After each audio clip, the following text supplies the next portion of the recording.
celana cingkrang tanda Wahabi. Kalau demikian berarti Nabi kita juga Wahabi. Ya, Khulafa Ar-Rasyidun juga Wahabi, 4 imam mazhab juga Wahabi, celana mereka cingkrang, celana mereka cingkrang. Assalamualaikum warahmatullahi wabarakatuh. Alhamdulillah kawan-kawan, kembali lagi kita di channel Aimbot Official. Di video kali ini visi misi kita masih sama, yaitu bagaimana di tahun 2026 sampai tahun-tahun ke depannya kita menyelamatkan umat manusia, khususnya orang-orang Islam dari pemahaman Salafi Wahabi. Maka kawan-kawan, di video kali ini ada salah satu ulama. Kita akan mendengarkan nasihat salah satu ulama dari Timur Tengah, yaitu Syekh Adil Al-Adni Al-Yamani. Beliau bercerita tentang, beliau memberikan pelajaran mengenai akidah Ahlus Sunnah wal Jamaah.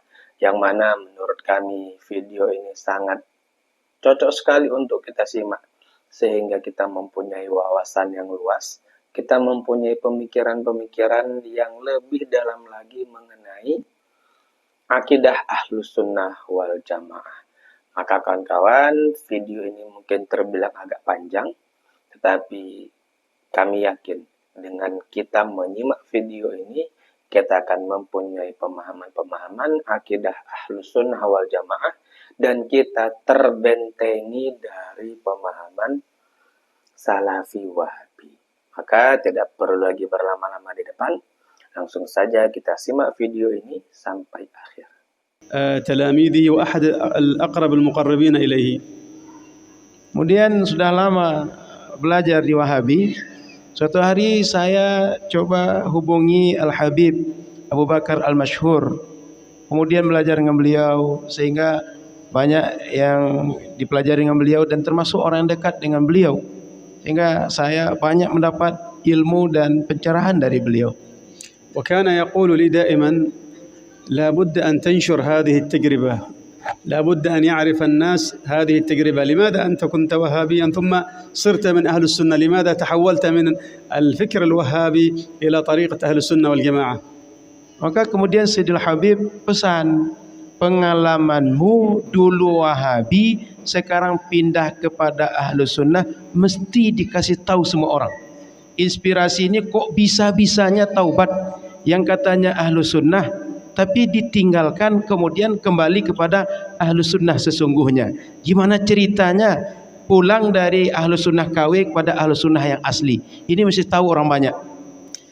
وعندما سمعت هذا الكلام أكثر من مرة من سيدي الحبيب أبي بكر المشهور، بعدها قررت أن أكتب هذا الكتاب. Maka setelah mendengar nasihat arahan daripada Sayyidil Habib, aku mulai untuk nulis kitab, kata beliau. وكان هذا أول خروج للفقير، أول خروج لي إلى أندونيسيا. وكان من القدر العجيب أن أول محاضرة كانت هي الطريق إلى أهل السنة كما كان يريد سيدي الحبيب أبو بكر المشهور. Jadi saya ini pertama sekali keluar dari Yaman ke Indonesia. Safar keluar negeri beliau pertama ke Indonesia. Ajibnya kok ini judulnya gitu. Seakan-akan keinginan Sayyidil Habib bahwa ini mesti disebarkan, memang itu terwujud di Indonesia. Jadi yang wali guru beliau rupanya, bukannya orang sini. Rahimallah Sayyidil Habib Abu Bakar Masyhur. Allahumma amin. Rahmatullah alaih. لماذا كنت وهابيا؟ Kenapa saya dulu Wahabi? Beliau ya. أنا كنت وهابيا لأنني دخلت المسجد طفل صغير أريد أن أصلي، وكانت الوهابية قد انتشرت في اليمن. نشرها الأنظمة الحاكمة، السياسيون عندنا في اليمن نشروا الوهابية في كل مكان. Jadi kenapa saya masuk Wahabi? Dulu waktu saya pengen masuk masjid, lalu masuk masjid itu tengok orang itu ibadah ala Wahabi semua. Dan di Yaman hampir mayoritas masyarakat itu terpengaruh dengan Wahabi. Kenapa bisa masyarakat umum terpengaruh? Sebab seperti sengaja disebarkan oleh kekuatan politik yang menguasai, yang mendominasi negeri Yaman. Jadi dibawa oleh kekuasaan politik. وعندما دخلت المسجد كان هنالك خلاف شديد بين الوهابية وبين من بقي ممن يتمسك بمذهب أهل السنة، هنالك خلاف شديد. Begitu masuk masjid, nampak Wahabi ini berbeda pendapat dengan Ahlus Sunnah yang waktu itu sudah mulai agak lemah posisinya. Sebab Wahabi menguat karena kekuatan penguasa. وكنت أحتار كثيرا كيف أفعل، هذا يقول لي هذا شرك وهذا يقول لي لا هذا ليس بشرك، هذا يقول لي هذا بدعة، هذا يقول ليس بدعة، ماذا أفعل؟ كيف أفعل؟ أنا لا أعلم شيئا، كيف أفعل؟ فقلت إذن حتى أعرف الحق لابد أن أدرس، لابد أن أطلب العلم. Begitu tengok di masjid, kata Wahabi ini syirik, kata Ahlus Sunnah ini bukan, kata Wahabi ini bid'ah, kata Ahlus Sunnah ini bukan. Saya bingung, sehingga saya punya keputusan, mestilah saya belajar, mesti saya tuntut ilmu sehingga jelas oleh saya mana yang patut diikut, mana yang benar, dan melaluinya sebagai yang hak mesti dijalani dalam hidup. ولكنني عندما طلبت العلم على طريقة الوهابية، كنت أقرأ كتبهم وأقرأ مراجعهم وأدرس عند شيوخهم، لأنه لم يكن هنالك أحد إلا هم. Lalu ketika saya belajar malangnya, belajar dengan madrasah Wahabi, kitab Wahabi, referensi Wahabi, karena di saat itu di kampung beliau nggak ada yang disebut alim tempat belajar kecuali Wahabi saja. Jadi nggak ada pilihan.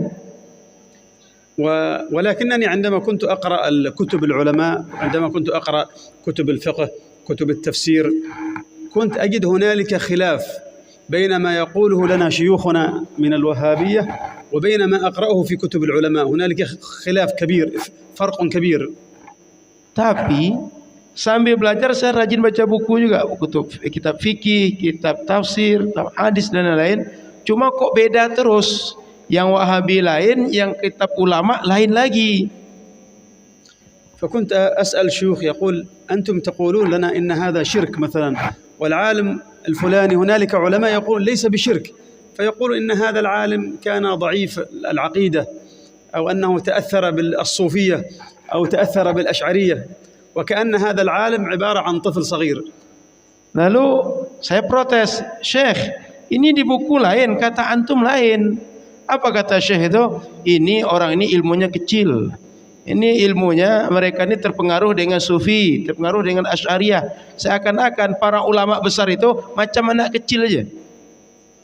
وكنت أقول لهم هل يعقل كل هؤلاء العلماء مفسرين ومحدثين وفقهاء وأصوليين وعلماء لغة وعلماء نحو وعلماء تاريخ، كل هؤلاء لا يفهمون مذهب أهل السنة والجماعة، وأنت الذي تفهم مذهب أهل السنة والجماعة، كل هؤلاء مع أنهم علماء كبار لديهم علوم كثيرة لا يفهمون مذهب أهل السنة والجماعة، وأنا وأنت نفهم مذهب أهل السنة والجماعة أحسن منهم.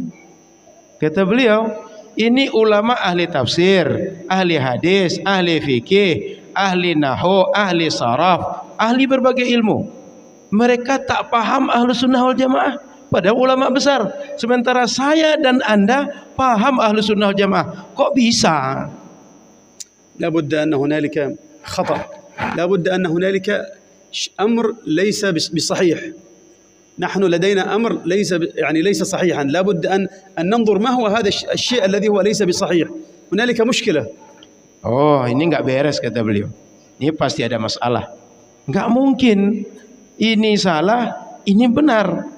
Pasti ada masalah dalam pemahaman. Sehingga saya mesti pastikan, mesti clearkan mana yang benar sesungguhnya.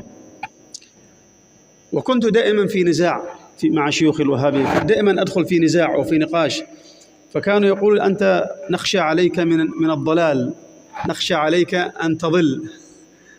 Jadi saya sering debatlah dengan syekh saya. Tak terima saya bantah terus. Apa kata syekh itu? Takut kamu sesat nanti jadi dalal. وكنا نقرأ كتابا، كان هنالك كتاب اسمه شرح السنة لأبي الحسن البربهاري الحنبلي. هذا الكتاب كان شيوخنا يدرسون هذا الكتاب. Jadi kami baca kitab Syarah Sunnah li Abi Bakar Al-Barbahari, Abul Hasan Al-Barbahari. Kami baca kitab itu bersama masyayikh kami. وهذا الكتاب جاء فيه كلمة جعلتني أعيد النظر. كلمة جاءت في هذا الكتاب يقول فيها إن صفة الخوارج الذين قال فيهم الرسول إنهم كلاب أهل النار، صفة الخوارج أنهم دائما يتكلمون مع المسلمين عن التوحيد. Di dalam kitab itu kami temui sifat khawarij yang kata Nabi kilabu ahli nar, yang nanti menjadi anjing-anjing api neraka. Setiap bicara pasti bicara tauhid. Jadi ciri khawarij itu setiap bicara pasti bicara tauhid. فقلت نحن هكذا نفعل، نحن دائما نتكلم مع المسلمين عن التوحيد وكأن هؤلاء ليسوا بمسلمين، كأنهم مشركين، كأن البربهاري يتكلم عنا نحن. Jadi begitu saya dapat kalimat dalam kitab Syarah Sunnah itu, inilah yang kami lakukan tiap hari. Bicara tauhid, yang lain itu seakan musyrik semua, yang lain seakan kafir semua. Sehingga seakan Al-Barbahari ini sedang bicara tentang kami. Jadi jangan-jangan kami ini khawarij, kata beliau. وعندما كنت أقول هذا الكلام لشيوخي ولزملائي كانوا يخافون أنني أذهب إلى الصوفية أو إلى الأشعرية، فقالوا لي أنت لابد أن ترحل وتطلب العلم في دور الحديث عند أحد الشيوخ اسمه مقبل الوادعي، لعلكم تعرفون أو تسمعون به. Jadi begitu aku cerita sama kawan-kawan bahwa ini buku ini jangan-jangan cerita tentang kita khawarij. Lalu kawan-kawan itu nasihati, karena takut saya ini nanti masuk ke Asy'ari, masuk ke Sufi, sehingga disuruh harus belajar Darul Hadis, belajar dengan Syekh Muqbil Al-Wadi'i. Syekh Muqbil ini salafi kerasnya Yaman, salafi pokoknya takfirinya Yamannya. فذهبت إلى دار الحديث، ومنذ السنة الأولى كنت إذا دخلت في درس عند شيخ من الشيوخ لا أراه أهلا للتدريس، أراه ضعيفا، لا يعرفون العلوم.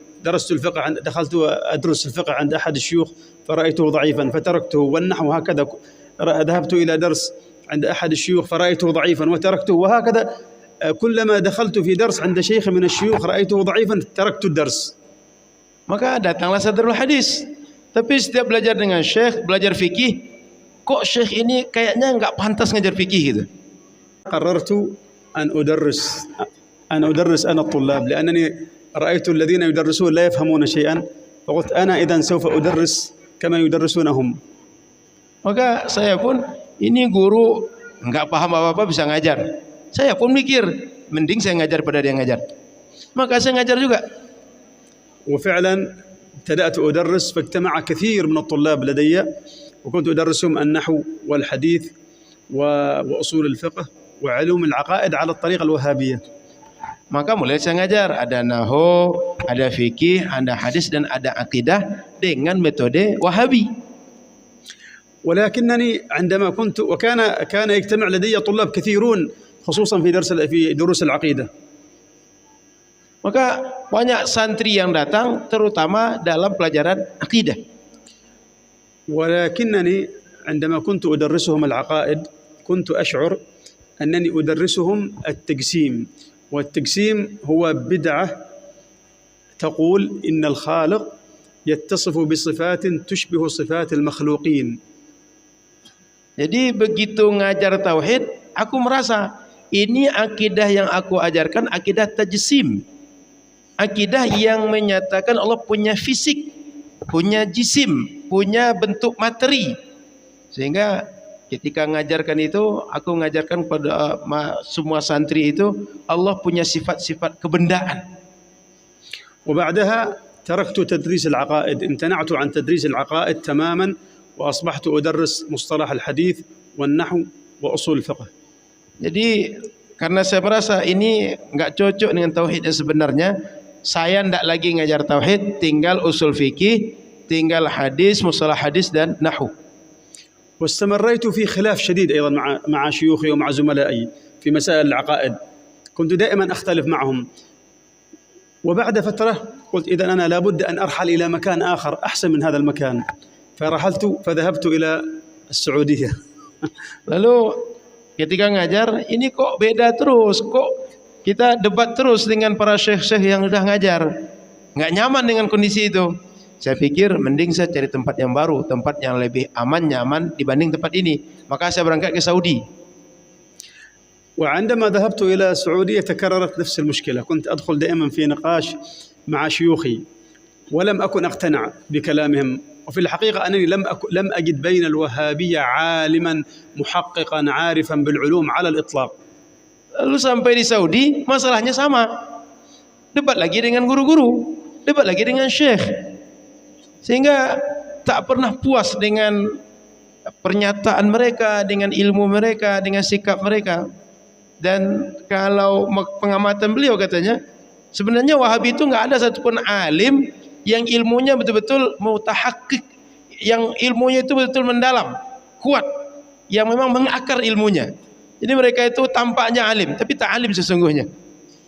وحينها قررت أن أترك الدراسة عند شيوخ الوهابية جميعا واتجهت إلى الدراسة عند العلماء الموريتانيين الشناقطة. Maka setelah belajar dengan ulama Yaman, ulama Saudi, nampaknya tak berbuah, tak sesuai dengan diharapkan. Maka berangkat ke Mauritania, Afrika bagian atas agak ke tengah sedikit, di bawah Libya. Sekarang Libya sah? نعم بجانب المغرب.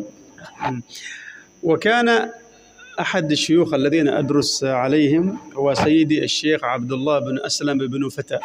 عبد الله بن أسلم بن فتى كنت أقرأ عنده علم المنطق.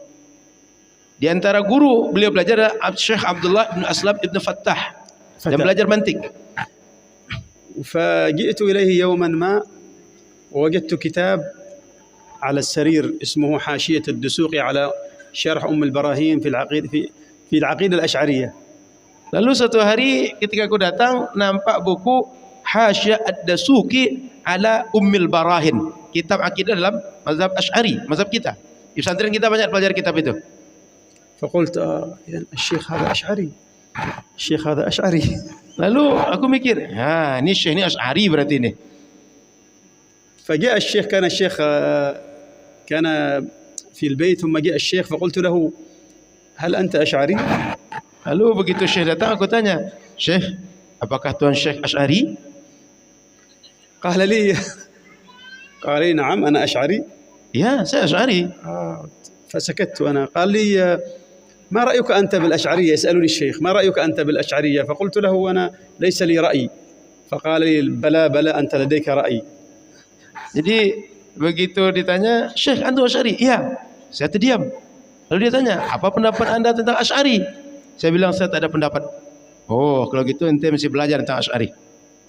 فقلت له في الحقيقة أنا رأيي أن الأشعرية فرقة ضالة.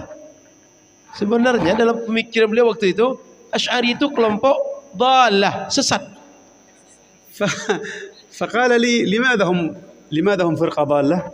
والشيخنا الشيخ عبد الله كان صاحب صدر واسع وأخلاق نبوية. قال لي لماذا هم فرقة ضالة؟ فقلت له لأنهم يقولون كذا وكذا وكذا. وكنت كلما قلت نسبت للأشعرية قولا قال لي لا نحن لا نقول هكذا لا نقول هكذا. فاكتشفت أنني لا أعلم شيئا عن الأشعرية. Jadi Syekh ini beliau seorang yang punya jiwa yang lapang, punya akhlak yang bagus, sehingga tanyanya pelan-pelan, santun tanya, kenapa Asy'ari itu sesat? Apa masalahnya sesat? Lalu kata beliau, Asy'ari itu bilang begini, bilang begini, bilang begini. Setiap aku bilang Asy'ari begini, ternyata kata Syekh itu enggak ada Asy'ari bilang begitu. Itu buat-buat aja.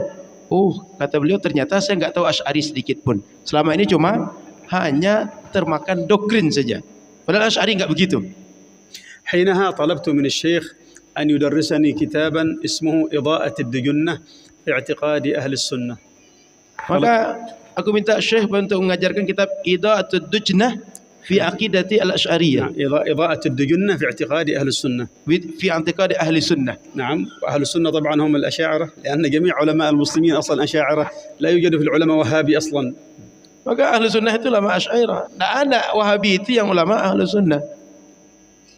واسمحوا لي أن أقرأ بعض الأبيات حتى أنت لا تترجمها، لكن اسمحوا لي أن أقرأها من باب التبرك بهذا الكتاب الذي أعتقد أنه يعني أهم أسباب الهداية التي جعلتني أنتقل من الفكر الوهابي التقسيمي التكفيري إلى مذهب أهل السنة والجماعة. Jadi beliau minta izin baca bait ada berapa bait syair, tidak usah terjemah kata beliau. Kata beliau, saya ngambil berkah bahwa dari bait-bait inilah saya dapat hidayah berpindah dari Wahabi kepada Ahlu Sunnah. Jadi kita dengar aja. يقول أحمد الفقير المقري المغربي المالكي الأشعري: الحمد لله الذي توحيده أجل ما اعتنى به عبيده، العالم الحي القديم الباقي القادر الغني بالإطلاق، مرشدنا من فضله وجوده بصنعه المعرب عن وجوده، سبحانه جل عن النظائر وكل ما يخطر في الضمائر، وأفضل الصلاة والسلام لمن حوى جوامع الكلام وأفهم الحق ذوي الأذهان وأفحم الخصوم بالبرهان، وحض كل الناس أن يقولوا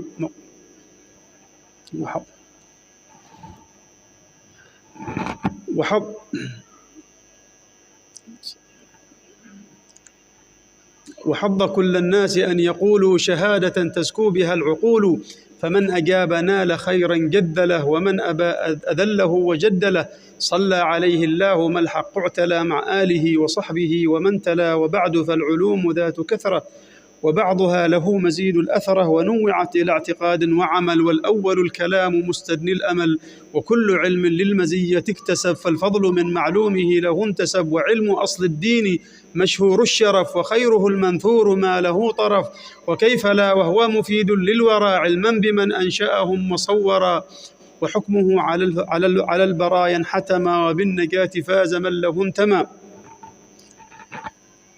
وبالنجاة فاز من له انتمى، فرام مني بعض أهل الفن نظمي لها بحكم حسن الظن، ولست للذي انتحى بأهلي لأنني ذو خطأ وجهلي، فازداد حثه علي ونما، وقال لاجعل مثل هذا مغنما، فلم أجد بدا من الإسعاف مع كون رسم العلم غير عافي، والله أرجو أن يكون ذاك من فعل جميل من رياء قد أمن، وأن يثيبني به يوم الجزاء، ومن وعى أو خط هذا الرجزاء. هذه كانت مقدمة منظومة سيدي الشيخ أحمد المقري إضاءة الدجنة، وهي في نظري أعظم نظم كتبه عالم من علماء المسلمين. أفضل منظومة في العلوم كلها هي هذه المنظومة، منظومة إضاءة الدجنة لسيدي أحمد المقري المغربي المالكي. Jadi ini adalah muqaddimah kitab Idaatul Dujunnah fi Aqidah Ahli Sunnah yang ditulis oleh Imam Al-Maqarri Al-Maghribi. Beliau memandang bahwa muqaddimah ini muqaddimah terbaik dalam kitab akidah, bahkan dalam semua ilmu menurut beliau. Sehingga beliau hafalkan dan menjadi ingatan yang akan terus beliau ingat-ingat tentang bagaimana isi daripada muqaddimah kitab itu. وعندما درست هذه العقيدة، عندما درست هذا الكتاب على شيخنا الشيخ عبد الله، استطعت أن أجيب على كثير من الإشكالات التي كانت في ذهني. عندما كنت مع الوهابية كنت شاك، لم أجد في العقيدة الوهابية ما يقوي الإيمان. كنت كلما درست العقيدة الوهابية أكثر، كلما قرأت في كتب الوهابية أكثر، كلما زاد شكي في الله سبحانه، كنت أشك في الخالق.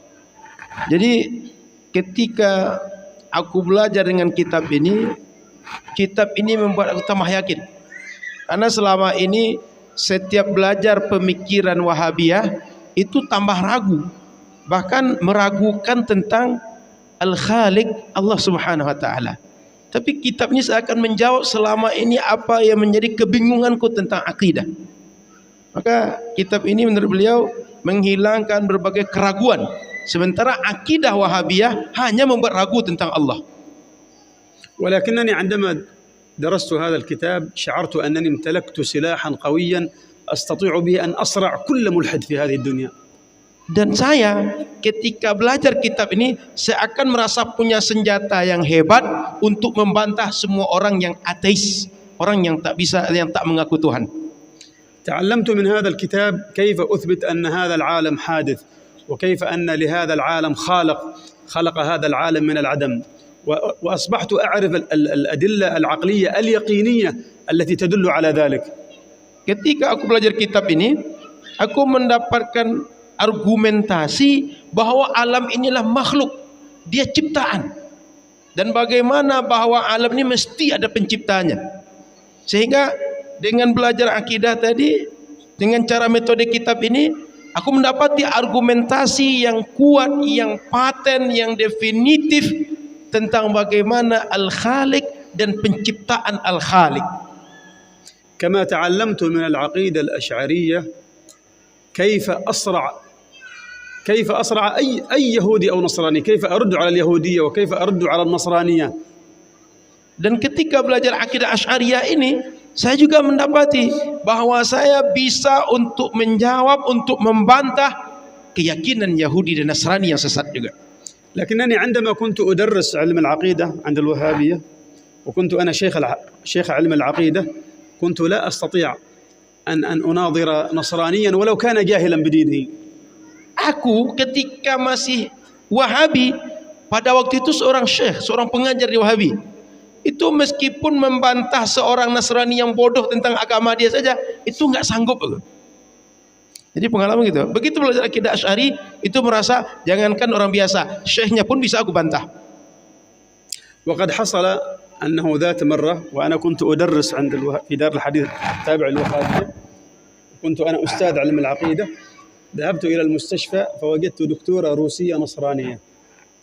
Suatu hari ketika masih Wahabi dulu, ngajar Wahabi dulu, pergi ke rumah sakit, jumpa dengan dokter orang Rusia. فقلت لها لماذا لا تسلمين؟ فقالت لي وأنت لماذا لا تتنصر؟ Aku nanya, ente ngapain nggak jadi Muslim? Dia balik nanya, ente ngapain nggak jadi Nasrani? Jadi pertanyaan sama. فقلت لها أنا لا أتنصر لأن الإسلام هو دين الحق. قالت لي وأنا أيضا أقول إن النصرانية هي دين الحق. Waktu itu kata dia, aku nggak masuk Nasrani sebab kataku Islam agama yang hak. Dia balas juga, menurut saya Nasrani karena Nasrani adalah agama yang hak. كيف أفعل؟ فقلت إذن سوف أستثير عاطفتها، سوف أكلمها بكلام عاطفي. Jadi saya waktu itu bingung, ini gimana jawabnya. Sehingga saya coba pendekatan perasaan lagi, bukan lagi ilmiah, tapi gimana pendekatan psikologis lagi. يا المرأة قلت أنا هي تميل إلى الكلام العاطفي أكثر من الكلام العقلاني. Karena menurut saya bicara kalau sudah dengan perasaan itu lebih mudah dekat dibanding dengan nalar. فقلت لها الإسلام دين الحب ودين الرحمة ودين السلام. فقالت لي والنصراني أيضا دين الحب ودين الرحمة ودين السلام. Aku bilanglah ke dia, agama Islam itu agama cinta, agama kasih sayang, agama damai. Dia jawab sama juga, Nasrani gitu juga, kata dia. شعرت بصداع شديد، لم أستطع أن أرد على دكتورة نصرانية. قلت كيف لو قابلني رجل دين مسيحي عالم في المسيحية، كيف سأفعل إذا كنت لا أستطيع أن أقنع امرأة أن الإسلام حق أو أن النصرانية دين باطل؟ كيف سأستطيع أن أناظر رجل دين مسيحي لو ناظرني؟ Sakit kepala saya waktu itu. Gimana lah jawabnya? Ini dokter, bukan orang alim bidang agama, nggak bisa meyakinkan. Jawab dia aja susah. Bayangkan kalau jumpa nanti dengan pendeta mereka, orang alim dalam agama mereka, gimana menjawabnya? Ini yang kecil nggak bisa jawab, bukan orang alim, bukan orang spesialisasi agama, nggak bisa jawab. Oh, makin pusing kepala dibuat. فعدت إلى البيت وذهبت أبحث في كتبي عن كتاب أستطيع أن أتعلم منه كيف أرد على هذه الدكتورة النصرانية ولم أجد كتابا. Lalu saya pulang tengok-tengok buku. Apalah buku yang bisa membantah dokter yang tadi itu, supaya nanti bisa jawab. Tapi setelah cari semua kitab, kan kita Wahabi semua, nggak ada satupun kitab yang bisa aku jadikan bisa menjawab dokter tadi itu. Oh, makin pusing. فقلت فكرت كذا فقلت لعلي أجد شيئا مما أريد في كتب أهل البدع الأشاعرة. كنت أعتقد أنهم أهل البدع الأشاعرة أهل البدع، فقلت لعلي أجد الهدى في كتب أهل الضلال. Lalu saya berpikir, jangan-jangan saya bisa dapat jawabannya dari kitab ahli bid'ah. Kita maksudnya ahli bid'ah. Jadi jangan-jangan dapat hidayah dari orang sesat. Jadi kira-kira begitu. Jadi nalarnya jungkir balik. Dapat hidayah dari orang sesat. Mestinya orang sesat dapat hidayah dari orang benar. Ini orang merasa benar, pengen dapat hidayah dari orang yang dianggapnya sesat. وبالطبع مكثت 10 أيام لا أفعل شيئا إلا أنني أقرأ في الكتب التي ترد على النصرانية وكيف نرد 10 أيام وأنا أقرأ في الكتب التي ترد على النصرانية وعندما تضلعت تعلمت من كتب الأشاعرة كيف أرد على النصارى ذهبت إلى الدكتورة بعد 10 أيام كي أنتقم منها. Lalu saya putuskan 10 hari duduk baca buku yang diambil dari kedah Asy'ariyah tadi untuk membantah dokter tadi. Setelah 10 hari merasa punya bekal, merasa kuat, merasa hebat, aku balik untuk mendiamkan dokter tadi itu. فذهبت إليها بعد 10 أيام وقلت لها أنا فكرت في كلامك يا دكتورة ولكن لدي بعض إشكالات. الإشكال الأول مثلا أنتم تقولون إن عيسى عليه السلام هو الإله وتقولون إن مريم عليه السلام هي أم عيسى أم الإله. أين كان الإله قبل أن تلده مريم؟ من الذي كان يدير هذا العالم قبل أن تلده مريم عليه السلام؟ إذن هذا العالم كان بدون إله. Jadi begitu saya datang lagi ke dokter ini perempuan. Saya ingat ucapan-ucapanmu dulu. Waktu itu diantaranya kamu bilang bahwa Isa Tuhan, Maryam maknya Tuhan. Jadi kira-kira yang menciptakan Tuhan tadi dan mak Tuhan tadi yang mana? Yang menciptakan alam ini Tuhan yang mana? Karena kan Isa Tuhan, Maryam maknya Tuhan. Jadi Tuhan sebenarnya yang mana? ثم بعد أن كيف استطاع اليهود أن يصلبوا الإله إذا قلنا إن عيسى هو إله كيف استطاع بشر ضعفاء أن يصلبوا الإله وأن يصفعوه إذن هؤلاء كانوا أقوى من الإله. Jadi katanya Isa Tuhan, tapi kok bisa orang Yahudi ngusir Tuhan? Kok bisa orang Yahudi ngalahkan Tuhan? Jadi yang Tuhan yang mana sebenarnya? وأي إله هذا الذي صلب ثم دفنوه في حفرة صغيرة كيف يكون هذا إله؟ وبعد أن دفنوه من الذي كان يدير العالم؟ أين ذهب الإله؟ إذن كيف يموت الإله؟ قلت لها كيف يموت الإله؟ تقول إن عيسى إله كيف مات الإله؟ Tuhan Isa tadi kok disalib oleh Yahudi? Ketika disalib dikuburkan lagi. Begitu Tuhan sudah dikubur, siapa yang ngatur alam? Oh, enggak masuk akal beliau. ودار بيني وبينها كلام كثير ولكنها شعرت أن هنالك فرق بين طريقة النقاش هذه المرة وطريقة النقاش المرة التي قبلها فقالت لي أنت ذهبت تقرأ. Jadi begitu sudah debat diskusi agak panjang, oh mulai terasa ini agak beda diskusi dulu dengan sekarang. Oh, seakan-akan dia itu dengan ujung mata dia bilang ente pergi pulang pergi belajar kayaknya, pergi membaca cari bahan nampaknya. فقلت لها نعم أنا ذهبت أقرأ لأن ديننا هو دين أقرأ وأول آية نزلت في القرآن الكريم هي اقرأ باسم ربك. ذهبت أقرأ هذا ليس فيه عيب. Lalu saya baca karena agama kami mengajarkan ikra. Ayat pertama itu ikra. Jadi saya baca. Maka saya bacalah dan bagi saya enggak aib. Itu biasa saja, wajar saja baca referensi-referensi untuk bisa kita berdiskusi dan menjelaskan tentang Islam ini. وحينها أيقنت أنه لا يمكن من خلال العقيدة الأشعرية أن أرد على نصراني أو يهودي أو ملحد. تيقنت أن هذه العقيدة الوهابية لن تعطيك إيمان، لن تزيل الشك، لن تحصنك من الإلحاد ولن تحصنك من أي دين آخر. Jadi setelah belajar akidah Asy'ari, belajar akidah Wahabi, saya yakin sekali bahwa akidah Wahabi tak akan membuat kalian punya keyakinan yang kuat, tak akan membuat kalian bisa terjaga dari akidah Yahudi, dari akidah Nasrani. Jadi akidah Wahabi ini nggak bisa membuat kita punya sebagai tameng atau sebagai pertahanan dari berbagai akidah-akidah yang sesat. Bahkan boleh jadi nanti akan terjerumus dengan akidah-akidah yang sesat yang lain. Dan kalau ada syubhat di masyarakat, nggak bisa kita jawab dengan akidah Wahabi ini. Sehingga semakin goyah dengan akidah Wahabi ini. وكذلك من الأشياء التي لاحظتها عند الوهابية عندما وصلت إلى هذه المرحلة أخذت أفكر في الأشياء التي درسناها على الطريقة الوهابية. الوهابية مثلا عندنا في اليمن يزعمون أنهم أهل الحديث. Jadi setelah aku perhatikan, ingat-ingat, dan apa yang dirasakan bersama Wahabi dan apa yang diungkap oleh orang Wahabi, Wahabi itu selalu merasa mereka ahlul hadis.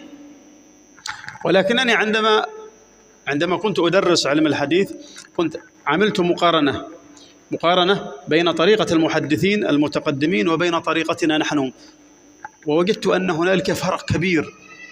نعم. Tapi begitu aku lihat bagaimana ulama hadis dahulu yang salah benaran, bukan salafi ini, kok beda betul, nggak berjumpa dia, nggak sesuai metode Wahabi yang katanya ahlul hadis dengan ahlul hadis benaran.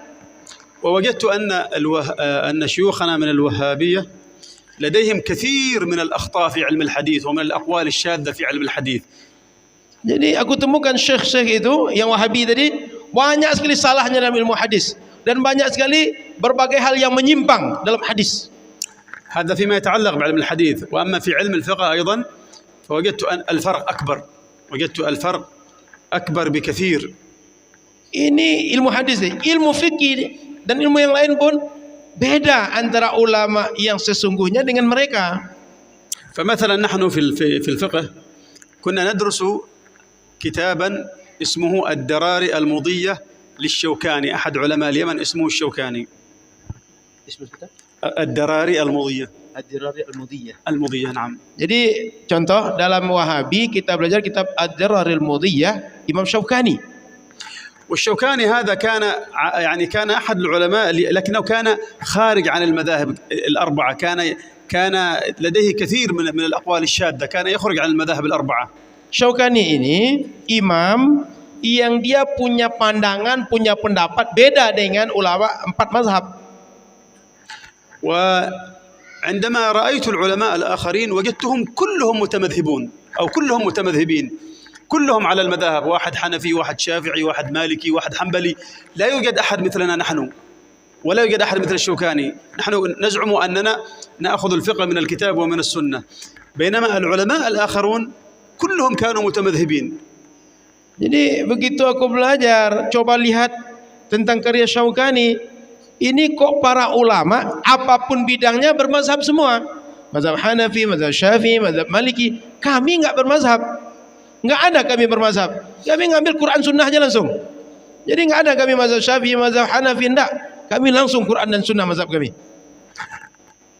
حينها أدركت أن طريقتنا في الفقه ليست هي طريقة الفقهاء، أننا ندرس الفقه بطريقة خاطئة، لأنه لا يمكن أن تدرس علم وأنت لا تسلك طريق العلماء الذين كتبوا في هذا العلم، الذين أصلوا هذا العلم ووضعوا قواعد العلم.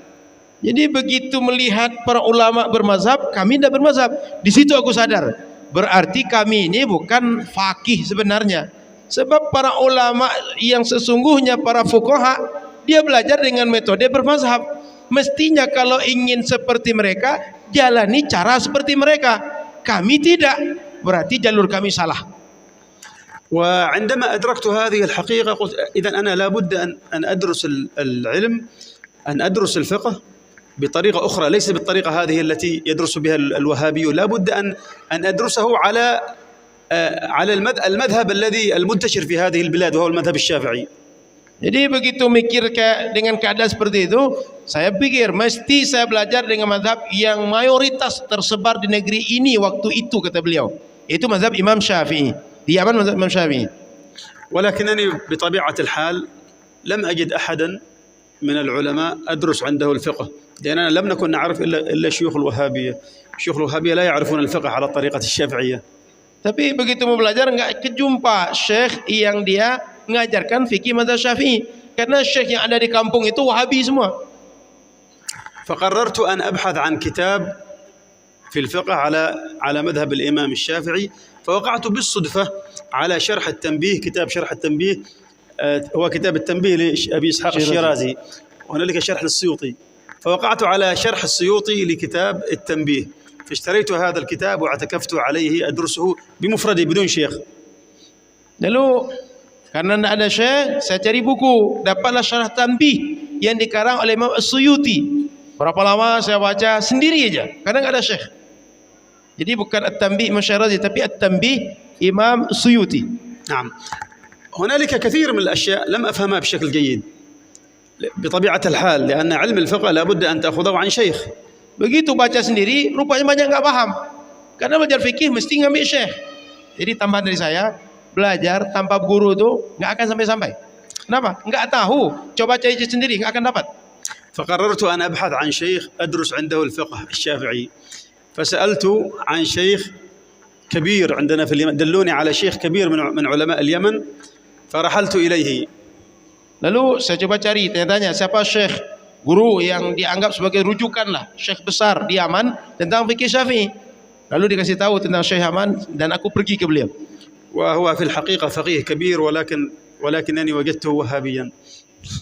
Lalu memang beliau itu sebagai seorang syekh yang alim, ulama besar, kabir wala habir? كبير، عالم كبير.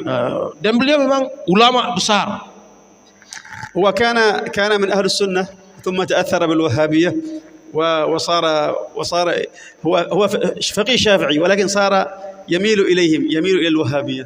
Tapi sayangnya syekh yang aku anggap besar ini memang faqih mazhab Syafi'i, cuma agak Wahabi sikit.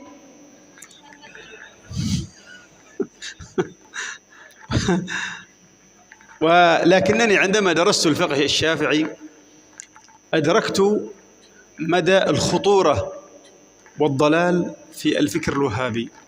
Begitu aku belajar mazhab Syafi'i, disitulah aku menyadari betapa pemikiran Wahabi ini bahaya. فوجدت أن الوهابية يكفرون الناس بمسائل فقهية.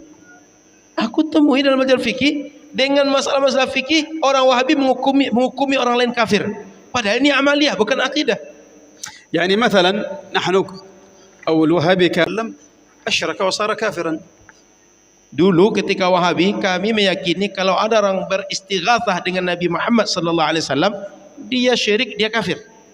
ولكنني عندما درست الفقه الشافعي وجدت فقهاء الشافعية وفقهاء الحنفية وفقهاء المالكية وفقهاء الحنابلة كلهم يجوزون الاستغاثة، بل يستحبون الاستغاثة برسول الله صلى الله عليه وعلى آله وسلم.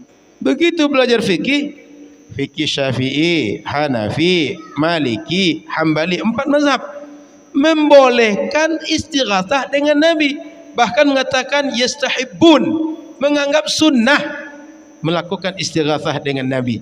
Wahabi bilang syirik. إذن كيف يمكن أن تكون الاستغاثة بالرسول صلى الله عليه وسلم شرك وكل الفقهاء يستحبونها؟ كيف يمكن أن تكون شركا؟ Beliau bingung. Kok bisa-bisanya istighatsah dengan Nabi syirik, sementara ulama 4 mazhab mengatakan itu sunnah, menganjurkan untuk melakukan istighatsah dengan Nabi sallallahu alaihi wasallam. Bingung beliau. وكذلك التوسل بالأنبياء وبالصالحين، عندما تدعو في دعائك وتقول اللهم إني أتوسل إليك بنبيك محمد صلى الله عليه وسلم أو أتوسل إليك بالصالحين من عبادك أو بأوليائك، وجدت جميع الفقهاء من جميع المذاهب يستحبونه. إذن كيف يمكن أن يكون أيضا التوسل شرك أو بدعة وجميع الفقهاء يستحبونه؟ هذا لا يمكن. Begitu juga tawassul dengan Nabi. Semua mazhab yang 4 mengatakan boleh, bahkan menganjurkannya. Kok bisa tawasul dengan Nabi syirik? Kata orang Wahabi. Sehingga ini jauh betul bedanya. Satu mengatakan syirik, satu mengatakan sunnah. Sementara ini ulama mazhab yang 4. فوجدت أن المشكلة عند الوهابية هي أنهم أخذوا مسائل فقهية وأدخلوها في العقائد، أخذوا أقوال ضعيفة في الفقه وأدخلوها في العقائد. Masalah besar Wahabi itu adalah diambil masalah yang sifatnya pendapat lemah dalam fikih, tapi dijadikan sebagai hukum dalam akidah. وبعد ذلك جمعتها في كتاب وألفت كتاب اسمه نذير العباد من خطر الخلط بين الفقه والاعتقاد. Maka berdasarkan pengalaman ini aku tulis sebuah kitab Nadhirul Ibad من خطر نذير العباد من خطر الخلط min khatar khalq بين الفقه والاعتقاد. bainal fiqh wal i'tiqad. Jadi beliau nulis kitab bagaimana peringatan untuk semua orang ini tentang bahayanya orang-orang yang mempencampurkan antara akidah dengan fikih. Tahu oleh lisan. نعم طبع. Sudah dicetak kitab ini. Nanti kita terjemahkan deh. نعم هذا الكتاب طبع في القاهرة في دار الصالح. Dicetak di Kairo Darus Saleh. بعدين نترجم إن شاء الله حتى يعرف الوهابي. الكتاب يترجم. نعم إن شاء الله. نعم. وكنت قد ذهبت ذات مرة إلى السودان فأقمت دورة في هذا الكتاب نذير العباد، ثم طلب مني أحد الشيوخ أن ألخص أهم المسائل في هذا الكتاب، ولخصتها في كتاب سماه هذا الشيخ نسف أوهام الوهابية. Jadi coba ambil intisari aja sehingga ditulislah kitab sebagai intisari itu نسف تعرف معنى النسف الجبل عندما تنسف الجبل تدمره. نسف أوهام الوهابية. Nasfu Auham Al-Wahabiyah. Bahasa kitanya bagaimana menghancurkan berbagai asumsi Wahabi. نعم. هذا فيما يتعلق بالمسائل العلمية. إلى تلك المرحلة أدركت أن هذا الفكر خطير جدا جدا جدا، وأنه لا يمكن أن يكون مذهبا لأهل السنة والجماعة. هو يشبه مذهبا آخر، لكنني إلى تلك اللحظة لم يتبين لي ما هو. Jadi kata beliau setelah ini kan ranah ilmiah ini, setelah belajar lama, setelah mengkaji, sudah melihat bagaimana syekh mereka, kitab mereka, ini menurut saya nggak mungkin begini mazhab Ahlus Sunnah wal Jamaah. Ini pasti mazhab yang lain selain Ahlus Sunnah wal Jamaah. وكنت ذات يوم أقرأ كتاب البداية والنهاية للحافظ ابن كثير، فوصلت إلى حديثه عن الخوارج، وعندما رأيته يذكر أخبار الخوارج شعرت كأنه يتكلم عن الوهابية عننا نحن. Begitu saya baca-baca kitab Al-Bidayah wan Nihayah karangan Al-Hafiz Ibnu Katsir, sampailah pada penjelasan tentang Khawarij. Begitu baca tentang Khawarij, kok kayak saya yang diceritakan di buku ini gitu. Sehingga sampailah pada keyakinan ini jangan-jangan Khawarij itu awak yang Khawarij gitu. حينها وقفت على كلمة لابن عابدين الحنفي، أحد كبار فقهاء الحنفية، اسمه ابن عابدين، له حاشية مشهورة اسمها حاشية ابن عابدين. Lalu sampailah pada pembacaan pada kitab Hasyiah Ibn Abidin, seorang ulama mazhab Hanafi punya kitab fikih namanya Hasyiah Ibn Abidin. ماذا قال؟ يقول في معناها يقول في هذه الكلمة، يقول إن أتباع محمد ابن عبد الوهاب هم الخوارج. Dalam kitab Hasyiah Ibn Abidin itu tertulis bahwa pengikut Muhammad bin Abdul Wahab adalah Khawarij. ثم وقفت على ذلك بعد ذلك على كثير من العلماء الذين وصفوا الوهابية بهذا الوصف، منهم kemudian aku tengok para ulama banyak yang mensifati orang-orang seperti ini dengan sifat Wahabi. منهم شهاب الدين الصاوي المالكي في حاشيته على كتاب الجلالين. Imam As-Sawi dalam kitab Hasyiah As-Sawi ala Al-Jalalain juga mengatakan pengikut Muhammad bin Abdul Wahab adalah Khawarij. ومنهم الشيخ الشرواني عبد الحميد الشرواني في حاشيته على تحفة المحتاج لابن حجر. Imam Ash-Shirwani dalam hasyiahnya terhadap kitab Tuhfatul Muhtaj juga mengatakan, Tuhfatul Muhtaj ini karena Imam Ibnu Hajar juga mengatakan bahwa pengikut Muhammad bin Abdul Wahab adalah Khawarij. كثير من علماء اليمن ومن علماء الحجاز ومن علماء الشام من جميع المذاهب اتفقوا على أن محمد بن عبد الوهاب وأتباعه هم الخوارج. Dan banyak ulama lain yang mengatakan, ulama Syam, ulama Hijaz, ulama Yaman itu mengatakan bahwa Muhammad bin Abdul Wahab dan pengikutnya adalah Khawarij. Jadi Wahabi itu Khawarij.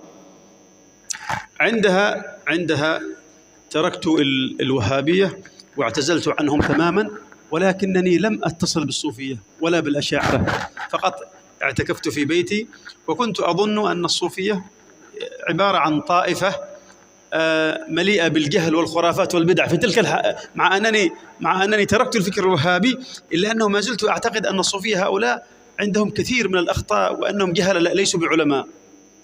Jadi begitu mendapati kenyataan ini pahit terasa. Lalu aku tinggalkanlah Wahabi ini. Tak lagi ambil. Diam di rumah, tapi tak masuk Asy'ari, tak masuk Sufi.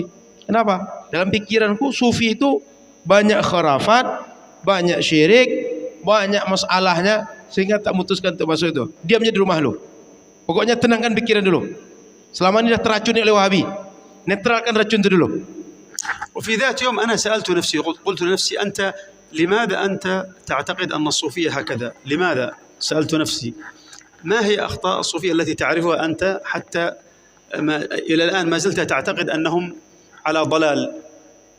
Lalu aku bertanya sendiri pada diriku, apa hal yang menyebabkan kamu, dia bicara dengan diri sendiri, mengatakan bahwa Sufi itu sesat? Kok bisa-bisanya Sufi dianggap sesat? Coba, apa alasannya? فأخذت ورقة وقلم كتبت ما هي الأشياء التي أعرفها التي جعلتني أقول إن الصوفية فرقة ضالة. كتبتها في ورقة 1 2 3 4. Lalu saya coba tulis, selama ini yang aku tahu tentang Sufi, apa sih yang salah? Tulis kertas 1 2 3 4 5. Tulis itu. وذهبت أكتب عنها من غير أن أرجع إلى أي مرجع. أكتب عنها بما أعرفه أنا، بما أحفظه من العلم. أكتب عنها مثلا كنت أقول مثلا من النقاط التي وضعتها أن الصوفية مذهب مبني على الجهل مثلا. Mabni alal jahal. الجهل نعم. Begitu aku tulis, di antaranya ini tidak ada pakai referensi kita beliau, tidak merujuk kitab, hanya yang ada di kepala aja. Selama ini apa yang dapat, yang di kepala itu tulis. Di antara poin waktu itu aku katakan Sufiyah ini ajarannya berdasarkan kebodohan. Jadi bukan berdasarkan ilmu. Tanpa ilmu. ولكنني عندما فكرت وجدت أن جميع العلماء متصوفون. Tapi begitu aku tengok kitab-kitab ulama, kenyataannya kok mereka Sufi semua? Kok bisa orang Sufi semua enggak ahli ilmu, tidak berdasarkan ilmu?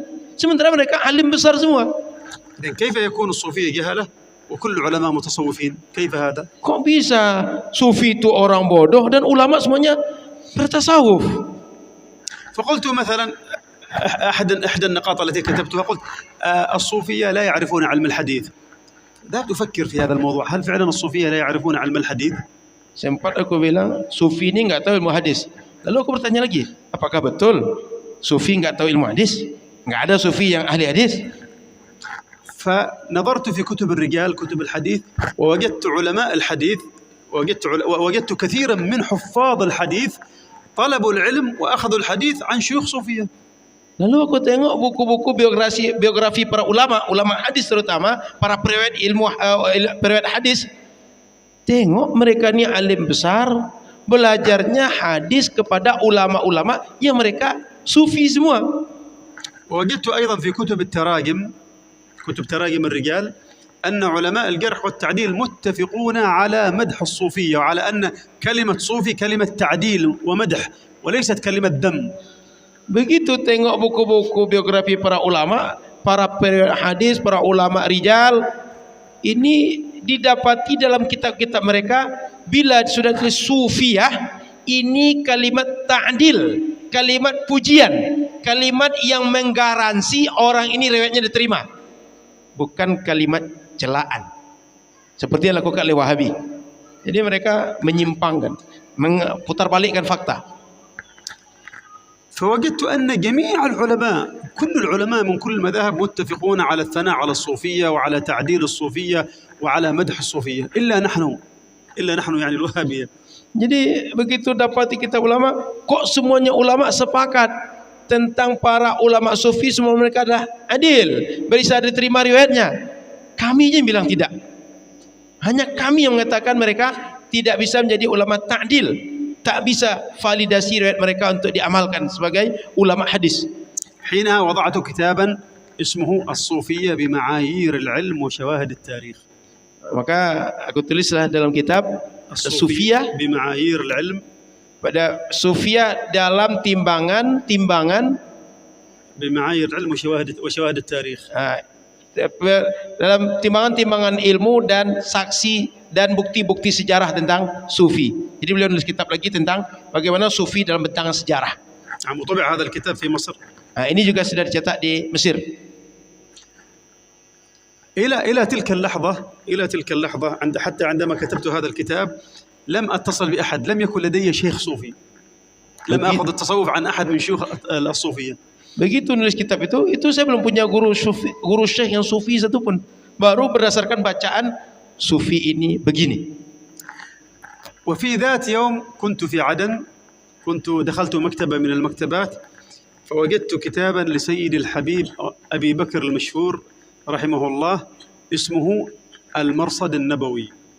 Begitu pergi ke Aden di kota di Yaman, masuk pustaka, aku dapat sebuah buku karangan Habib Abu Bakar Al-Masyhur, namanya Al-Mirsad An-Nabawi. نعم. ولم أكن أعرف الحبيب إلى تلك اللحظة، كنت أسمع بالحبيب لكنني لا أعرفه شخصيا. Saat itu saya belum pernah jumpa langsung dengan Habib, cuma pernah dengar saja. Tahu bahwa ada Habib Abu Bakar Al-Masyhur, tapi nggak pernah jumpa, nggak tahu secara pribadi dengan beliau, terus sekedar tahu saja. وكتب على غلاف الكتاب تأليف المفكر الإسلامي أبو بكر المشهور، فقلت مفكر إسلامي، الصوفية عندهم مفكر إسلامي؟ الصوفية مساكين ولا فقط موالد، لا يوجد لديهم مفكرون، كيف يقولون المفكر الإسلامي؟ Begitu tengok kitab ini, judulnya disebut bahwa Habib Abu Bakar Al-Masyhur mufakkir Islami, pemikir Islam. Kok bisa sufi pemikir Islam? Kan sufi ini maulid gitu. Jadi acara mereka ya kumpul-kumpul maulid gitu aja. Kok bisa jadi mufakkir orang seperti itu? فقلت دعني آخذ هذا الكتاب وأنظر ماذا يقول هذا الذي يزعم أنه مفكر. Lalu tengok kitab ini, oh ini kayaknya agak lain nih. Saya bawa kitab tuh, saya ingin tahu apa sih isinya, saya bawa pulang. عدت إلى البيت وعندما نظرت في هذا الكتاب وبدأت أقرأ فيه أصابني الذهول والاستغراب مما رأيته في هذا الكتاب من العلم وحسن الكتابة وسعة الفكر. Begitu tengok kitab ini, oh mencengang sekali bagi saya. Ilmunya luas, nulisnya bagus, pandangan itu begitu luas. Sehingga, oh ini bukan sembarang kitab ini. Hebat ini kitab. حين بكرت من اليوم الثاني أصبحت اليوم الثاني ذهبت مباشرة إلى المكتبة واشتريت جميع كتب الحبيب أبي بكر المشهور رضي الله عنه. Lalu pergilah saya ke toko buku. Hari besoknya saya cari semua kitab Al-Habib Abu Bakar Al-Masyhur. Tadi kan awalnya ragu, besoknya cari semua kitab beliau. Beli semuanya. وبعد فترة ذهبت إلى الرياض إلى السعودية وكان الحبيب في جدة، فقررت قلت سأرسل رسالة بإيميل الحبيب، أنا لم أكن أتوقع أنه سيجيبني، فكتبت له رسالة قلت له يا حبيب أنا اسمي عادل، جئت من عدن وأود أن ألتقي بك. وبعد ربع ساعة مباشرة أجابني شخصيا بالإيميل ورحب بي وأعطاني رقم موبايل، قال إذا جئت إلى جدة اتصل بنا على هذا الرقم. Jadi suatu hari saya pernah di Riyadh, ibu kota Saudi, dan Habib ada di Jeddah. Saya tulis email, saya bilang saya Adil, saya ingin jumpa dengan Habib. Lalu tak lama setelah itu 15 menit lebih kurang dijawab email tadi. Jawab email oleh beliau langsung, kemudian beliau kasih tahu bahwa saya silakan berjumpa dengan kamu, ini nomor yang bisa dihubungi, kalau datang ke Jeddah nanti hubungi nomor ini. وفعلا ذهبت إليه في اليوم الثاني واتصلت بهم، جاءني أحد أبناء الحبيب وذهبت إلى بيت الحبيب وصعدت وجلست في مجلس جميل نظيف أنيق والحبيب لم يدخل بعد. Lalu esok harinya aku datang ke Jeddah, maka hubungi nomor yang disuruh tadi, maka di antara anak-anak Habib nemuiku, maka datang ke majelis beliau, dapat majelis beliau tuh kok rasanya bersih, tertib, hati tentram, nyaman sekali. Tapi Habib belum datang di situ. Baru murid-murid saja, muhibbin saja baru. Habib belum datang. Subhanallah, bainama nahnu julus إذ أطل علينا الحبيب وكان كما وصف جده صلى الله عليه وسلم كأن وجهه قطعة قمر. Jadi pelajaran sudah agak lama, kemudian baru datang Habib. Begitu tengok Habib ni, kok kayak Habib ni seperti datuk beliau Nabi Muhammad sallallahu alaihi wasallam seperti purnama yang nampak sudah terang dan senang kita melihatnya. والله يا شباب أنا لا أبالغ ولا أحاضر، أنا أتكلم مع إخواني أنني رأيت نور عجيب سبحان الله، نور عجيب عندما أطل، نور ملأ المكان، غريب سبحان الله.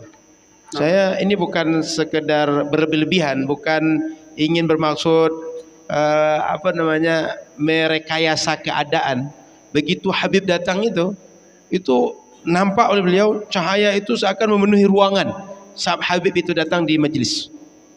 Jadi beliau tidak bermaksud merekayasa keadaan, tapi itulah yang dia rasakan begitu Habib datang, nampak cahaya itu memenuhi ruangan, kata beliau. فلما رآني سيدي الحبيب رضي الله عنه نظر إلي هكذا وقال تعال أنا أنتظرك، تعال، هكذا قال لي تعال أنا أنتظرك. Begitu Habib lihat ke saya, Habib bilang, sini, saya dah nunggu kamu. فلما رأيت الحبيب هكذا هجمت على الحبيب واحتضنت الحبيب وأخذت أشم يديه هكذا فوجدتها سبحان الله كما قال أنس بن مالك رضي الله عنه قال ما مسست ديباجا ولا حريرا ألين من يد رسول الله صلى الله عليه وسلم وكانت هكذا يد سيد الحبيب. Jadi begitu Habib sudah gitukan tangannya, aku peluklah Habib tadi. Lalu ambil tangannya, cium tangan. Begitu aku cium tangannya, mendapati tangan Habib itu seperti yang saya sampaikan oleh sahabat Anas bin Malik, bahwa tangan Rasul itu tak ada sutra yang lebih halus dibanding halusnya tangan Rasulullah SAW. Habib begitu tangan dia, bukan kasar macam kita tukang cangkul, tapi lembut. Jadi lebih lembut daripada sutra lagi. Begitu tangan Habib Abu Bakar المشهور yang waktu itu dijumpai beliau. رضي الله عنه وأرضاه. وبعد ذلك طلب مني أن أذهب إلى تريم وذهبت إلى تريم. سأختصر القصة. وذهبت إلى تريم وأخذ علي وألبسني العمامة وألبسني الشال والجبة وانطويت في سلكه وانتقلت من عدن واستقريت في تريم. Lalu setelah itu Habib ngajak, yuk ke Tarim. Lalu dipakaikan imamah oleh Habib, syal, baju, lalu pindah dari Aden ke Hadramaut. Nanti cari Aden di Yaman. هنالك طبعا أحداث كثيرة، أنا لا أريد أن أطيل، أحداث كثيرة في هذا الكتاب إن شاء الله لعله يطبع هنا، وفيه أبحاث أيضا مهمة جدا تتعلق بالعقائد وتتعلق بالفقه وتتعلق بأفكار خطيرة عند الوهابية يجب على كل إنسان أن يحصن نفسه بها. Kalau nanti mudah kitab ini dicetak, dalam kitab itu akan nampak berapa kejadian, berapa hal dalam ilmiah, dalam fikih, dalam akidah yang kita mesti menjaga diri dari itu. Kenapa? Karena bahaya betul. Jadi Wahabi ini bahaya bagi umat. يعني بعض الناس اليوم مثلا نحن في مجتمعاتنا اليوم مثلا انتشرت العلمانية وانتشر الإعلام، وربما يستغرب منا بعض هؤلاء يقول لك لماذا أنتم مهتمون بهذه المسائل؟ وهابية، شرك، بدعة، توسل، لماذا أنتم مهتمون بهذه المسائل ويرون أن هذه مسائل سخيفة، مسائل لا تستحق الاهتمام؟ Jadi sekarang ini sudah banyak masyarakat liberal muncul di kita, kemudian dunia informasi juga maju, akhirnya muncul pandangan masyarakat, ini kalian kok sibuk membahas hal-hal yang sifatnya enggak terlalu penting ini, hal-hal yang sifatnya remeh, kok itu yang sibuk kalian bahas, kata orang-orang liberal. بينما هي في الحقيقة هذه المسائل تمس واقعنا بشكل مباشر وتمس أمننا، أمن دولنا. هذه القضية ليست قضية نظرية، هذه قضية تمس الواقع، تمس الأمن، تمس الاستقرار، تمس الدول وتمس الشعوب، لأن هذه الأفكار تهدد الأمن وتهدد الاستقرار وتهدد الشعوب.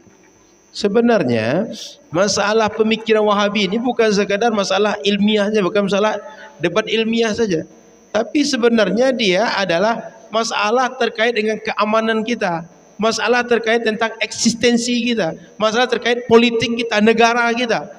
Karena Wahabi ini pemikirnya mengancam ketenangan, ketentraman, dan kebersamaan masyarakat.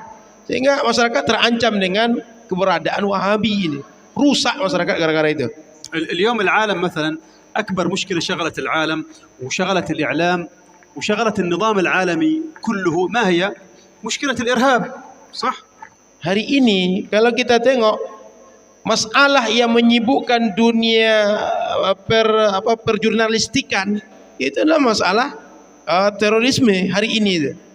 أنت إذا أردت أن تواجه هذه المشكلة وإذا أردت أن تحل هذه المشكلة يجب عليك أن تواجهها من جذورها، أن تبحث عن أصولها، أن تبحث عن جذور من أين بدأت، من أين نبتت هذه الفكرة. Anda kalau ada masalah, mestinya kalau ada masalah itu cari pokok sumber betul masalah itu. Bukan riak-riak di atasnya, tapi tengok akarnya di mana, pangkal masalahnya di mana. Maka akan ditemui pangkal masalahnya adalah pemikiran Wahabi ini. أصل الإرهاب هو فكرة مبنية على التكفير، فكرة مبنية على تكفير المسلمين.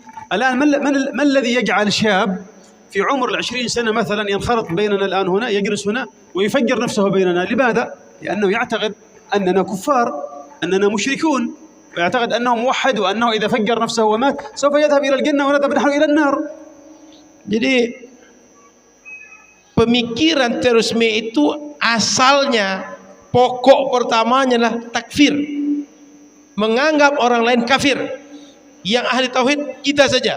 Itulah sebabnya dapat ada orang usia 20 tahun duduk dekat kita, tiba-tiba dihancurkannya bom dekat kita, dia mati, kita pun mati. Kenapa? Dia yakin bahwa sudah membunuh ahli kafir, dia masuk neraka, yang meletuskan bom tadi akan masuk surga. Padahal entah duluan dia masuk neraka. كما أن هذا الفكر يعني الفكر الوهابي الخطير هذا المبني على التكفير وعلى التفجير وعلى الاغتيالات، هذا ليس فكرا موجودا في الكتب فقط، هذا فكر موجود اليوم، لديه إعلام، لديه قنوات، لديه مواقع في الإنترنت، لديه دول تدعمه، لديه ميزانية بالمليارات من أجل أن ينتشر في العالم الإسلامي.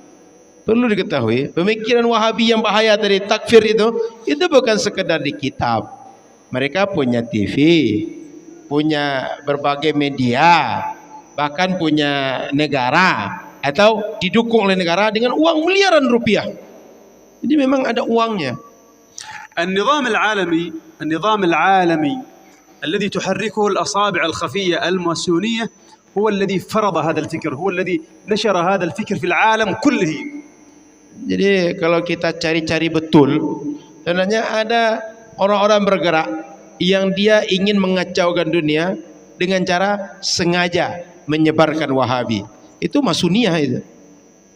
اليوم أندونيسيا مثلا، أندونيسيا هذا بلد مسلم تقريبا 300 مليون، صح؟ أندونيسيا 300 مليون. أهل هذا البلد المسلمين كلهم من أهل السنة على المذهب الشافعي وعلى العقيدة الأشعرية وعلى طريقة الجنيد في التصوف. إذن هؤلاء الأندونيسيون هم كلهم في نظر الفكر الوهابي عبارة عن إيش؟ كافر. عبارة عن مشركين، عبارة عن كفار، عبارة عن مبتدعين. Indonesia nih, masyarakat muslimnya kan hampir 300 juta. Asy'ari, mazhab Syafi'i, bertasawuf dengan tarekat Imam Al-Junaid Al-Baghdadi. Dalam pandangan Wahabi, ahli bid'ah, musyrik, kafir, orang Indonesia ini semua. إذن هذا الشعب اللي هو أكبر دولة مسلمة في العالم اليوم هو في نظر هذه الطائفة كفار، وإذا كانوا كفار فالكافر يستحق إيش؟ يستحق القتل. ولهذا هؤلاء يمكن إذا ظهروا في مجتمع من المجتمعات ستظهر معهم الاغتيالات وتظهر معهم التفجيرات، وهذا هو الإرهاب. Jadi kalau mereka sudah mikir kita ini orang kafir, ya nanti akan muncul berbagai upaya untuk, karena kalau orang sudah kafir berarti boleh untuk dibunuh, maka akan muncul berbagai upaya untuk membunuh, untuk mencuri, untuk menghancurkan orang kafir ini. إذا كنت فعلا صادق، إذا كان هناك أي جهة معينة صادقة في محاربة الإرهاب، إذن يجب عليك إيش؟ يجب عليك أن تقص هذا الإرهاب من جذوره، يجب عليك أن تسد المنافذ التي يدخل منها الإرهاب، والإرهاب لا يدخل إلا من هذا الفكر، من الفكر الوهابي المبني على التكفير. Jadi kalau orang ingin perang anti terorisme, mestinya ngambil dari akar masalah, mestinya tutup pintu yang jadi sebab masuknya. Apa pintu masuknya? Takfir. Takfir ini dari mana? Dari Wahabi. Jadi kalau ingin menyelesaikan masalah terorisme ini sebenarnya selesaikannya Wahabi. اليوم هنا في هذا البلد المبارك لأن هذا البلد مبني على المحبة، أهله أهل صادقون يحبون المسلمين ويحبون كل من انتسب إلى العلم. أصبح كثير من هؤلاء الوهابية يقصدون هذا البلد، يأتون إلى هذا البلد باسم أهل الحديث لينشروا الفكر الوهابي هنا في هذا البلد. Jadi sekarang negeri kita Muslim Indonesia ini karena mereka adalah masyarakat yang rahmah, saling cinta di antara mereka, ajarannya ajaran rahmah, masuklah orang-orang Wahabi dengan ikon Ahlul Hadis. Ahlul Hadis tadi gunanya untuk memasukkan pemikiran Wahabi.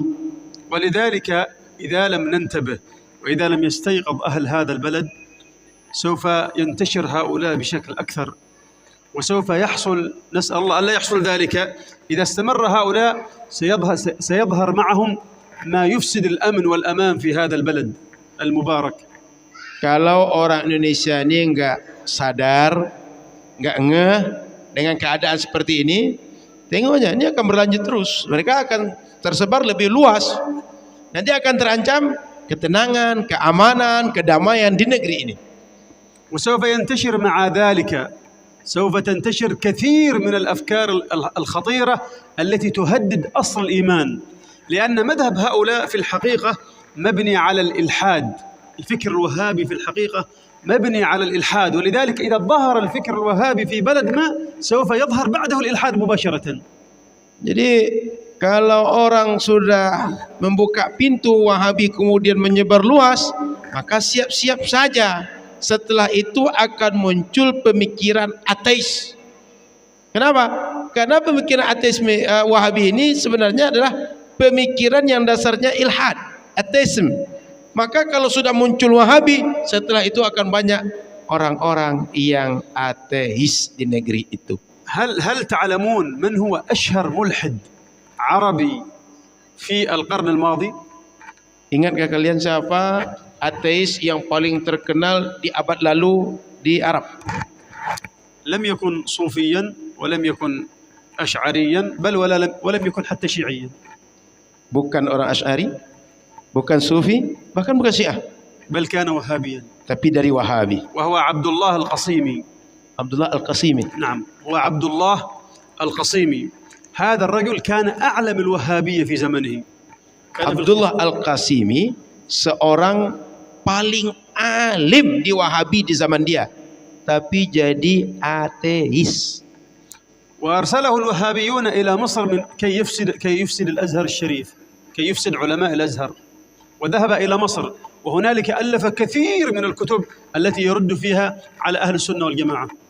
Lalu dikirimlah dia ke Mesir untuk merusalah. لأنها محفوظة. Dari situ Sayyidina Al-Husain, Sayyidina Nafisah, Sayyidah Aisyah, Sayyidah Zainab, dan banyak wali-wali yang lain tidak berhasil Abdullah Al-Qasimi ini. وما هي إلا فترة وجيزة حتى أصبح من أكبر الملحدين، وألف كثيرا من الكتب يدعو فيها إلى الإلحاد وإلى إنكار وجود الخالق. Jadi ini usaha dia tak lama bertahan, sehingga dinulis kitab yang mengajak orang untuk ateis. والحقيقة أن القصيمي كان عالما بالفكر الوهابي، يعني هو كان صادقا في تبنيه الفكر الوهابي، ولهذا عندما درس الدين وعندما درس الإيمان على الطريقة الوهابية قاده الفكر الوهابي إلى الإلحاد. Jadi Al-Qasimi ini orang yang sangat paham betul dengan pemikiran Wahabi, sehingga ketika menulis, mengajarkan, meyakini, itu sangat mudah tergiring kepada pemikiran ateis. Jadi siap-siaplah nanti. كذلك من الأشياء التي سوف تظهر مع الفكر الوهابي هي الجفاء مع آل البيت والجفاء مع رسول الله صلى الله عليه وسلم. هذا البلد مثلا مشهور بمحبة الرسول عليه الصلاة والسلام. إذا انتشر الوهابي لن تروا هذه المجالس التي يتغنى فيها الناس بحب رسول الله صلى الله عليه وسلم، لأن هذه كلها في نظرهم من البدع. Jadi di antara pemikiran Wahabi yang perlu dipahami juga, Wahabi itu mengajarkan kekurang ajaran kepada Nabi dan Ahlul Bait. Nggak akan jumpa dalam majelis Wahabi mengajarkan gimana cinta kepada Rasul. Karena dalam pikir mereka ini semuanya sesat, ini salah semua. هنالك أخطار كثيرة جدا من هذا الفكر الذي أن أتكلم عنه. ولذلك Sebenarnya banyak sekali hal-hal yang berbahaya tentang pemikiran ini yang aku sudah jelaskan dalam kitabku. إذا أردنا أن نحصن أنفسنا ونحصن مجتمعاتنا علينا أولا أن نحدد الخطر، أن نحدد الخطر. Jadi kalau kita ingin menjaga masyarakat kita, hendaklah kita untuk membatasi perkembangan bahaya ini. وأن ننشر العلوم التي تحصننا من هذه الأفكار. Dan kita mesti menyebarluaskan ilmu yang bisa menjaga kita dari pemikiran-pemikiran sesat ini. اليوم نحن أمام أخطار كثيرة جدا وفي مقدمتها الإلحاد. في مقدمتها الإلحاد. نعم. Hari ini kita ini sebenarnya banyak sekali ancaman-ancaman yang sangat bahaya depan kita. Di antara yang paling penting itu di antaranya masalah ateisme ini. وفي مقدمتها أيضا هؤلاء الذين اليوم أتوا إلى هذه البلاد من أجل أن ينشروا المذهب الوهابي. Dan yang kedua adalah masalah Wahabi ini. إذن يجب علينا أن نفعل طريقة أهل السنة والجماعة، أن ندرس علم الكلام على طريقة أهل السنة الأشاعرة، أن ننشر هذه الدروس وأن ننشر هذه العقائد وأن ندرس الكتب ونحفظ الكتب التي كان العلماء يحفظونها في عقيدة أهل السنة والجماعة الأشعرية حتى نحصن أنفسنا ونحصن مجتمعاتنا. Jadi kalau kita ingin menjaganya, kita mesti belajar, mengkaji, mengajarkan akidah dengan metode Ahlus Sunnah Al-Asy'ariyah. Mesti kita kembangkan, mesti kita hafal. Beginilah cara menjaga masyarakat kita dari berbagai kerusakan yang dibawa oleh Wahabi ini. إذا لم نفعل ذلك فإن الله سبحانه وتعالى أجرى العادة في الكون هذا أن الناس إذا لم يحافظوا على الدين وإذا لم يحافظوا على الأمانة التي استأمنهم الله إياها سوف يسلبها منهم. أنتم الآن في هذا البلد ونحن في جميع البلاد الإسلامية نعيش في ظل عقيدة إسلامية صحيحة وفي ظل التصوف. إذا لم نحافظ على هذا الواقع الإسلامي الذي نشأنا عليه سوف تأتي هذه الأفكار الخطيرة وتغير المجتمع هذا ويتحول كل شيء. Kita kalau tak jaga masyarakat kita dengan memikir Ahlus Sunnah wal Jamaah yang benar ini, mereka akan mengalih, mereka akan merusak. Maka kewajiban kita yang Allah jadikan kita amanah untuk menjaga akidah yang benar ini, untuk beramal dengan akidah yang benar ini, untuk diajarkan, diwariskan dengan akidah yang benar ini, mesti kita kembangkan, mesti kita ajarkan, mesti kita wariskan akidah Ahlus Sunnah wal Jamaah yang sebenarnya. Karena kalau tidak, siap-siap mereka akan merusak pemikiran itu. والحقيقة أن هذا الموضوع يعني موضوع ذو شجون والكلام فيه كثير، ولكننا أردنا من خلال هذه اللمحة أن نبين الطريق الذي يستطيع به الإنسان أن ينجو من هذه الأفكار، وكيف أن كثير من الناس، كثير ممن ينتسب إلى العلم نشأوا على هذا الفكر، ولكنهم عندما سلكوا طريق العلم هداهم الله سبحانه وتعالى إلى طريق مذهب أهل السنة والجماعة. Jadi masalah ini sebenarnya perlu pembahasan agak mendalam, agak luas, banyak pembicaraan yang perlu diselesaikan. Tapi penyampaian singkat ini mudah-mudahan bisa memberikan gambaran bagi kita bahwa ahli ilmu hari ini banyak yang terpengaruh dengan pemikiran Wahabi ini. Tapi jika mereka menggunakan metode para ulama dalam menuntut ilmu, insya-Allah akan dapat hidayah lagi.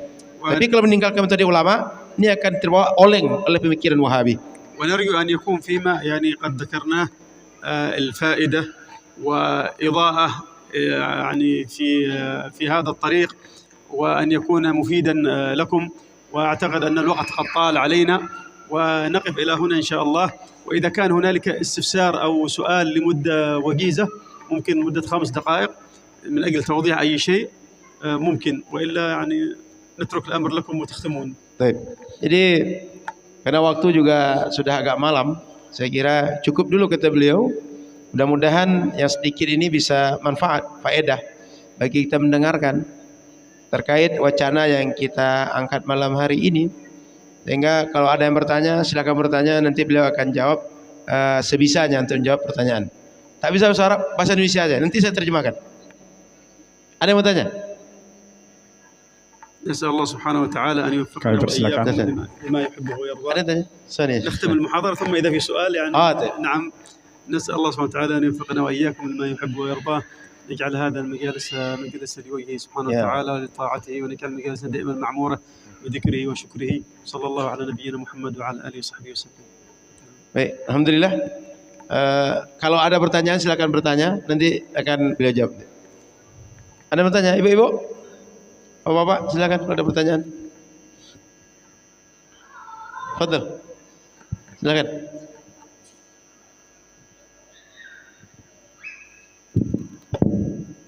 Assalamualaikum warahmatullahi wabarakatuh. Assalamualaikum warahmatullahi wabarakatuh.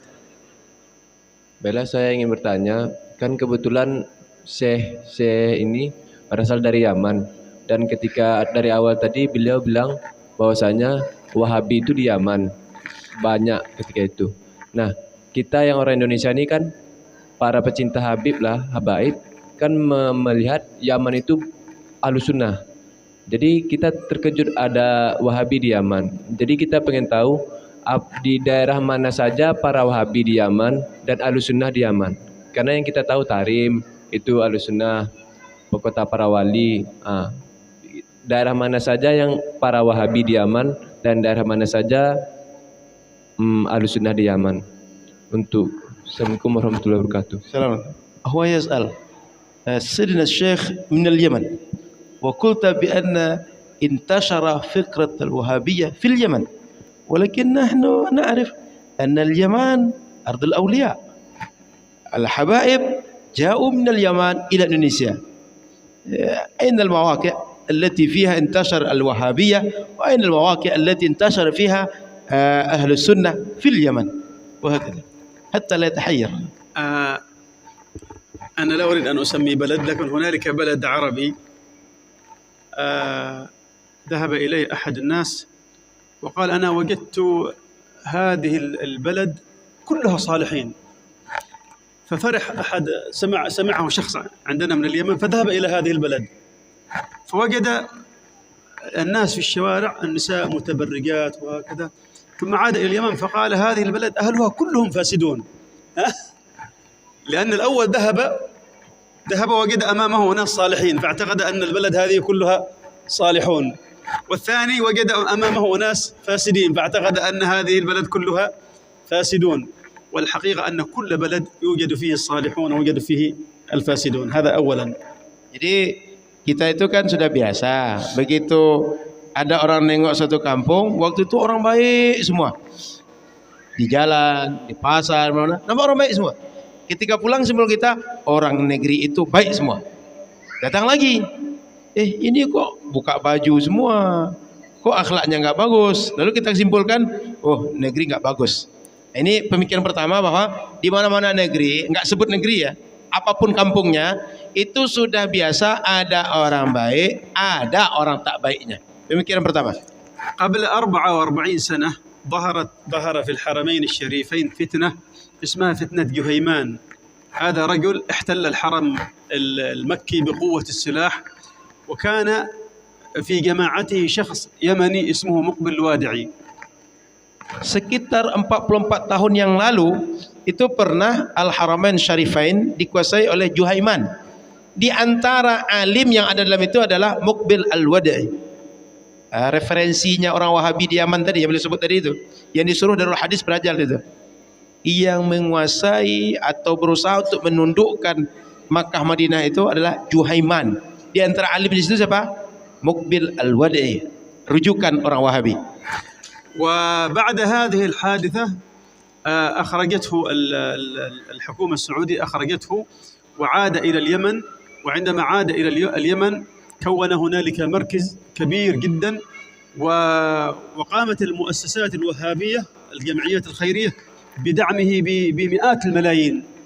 Lalu Saudi keluarkan dia dari Saudi, pergi dia ke Yaman. Di Yaman dibuatnya sebuah markas besar, sebuah kampung mereka lah, sebuah tempat jadi base camp mereka.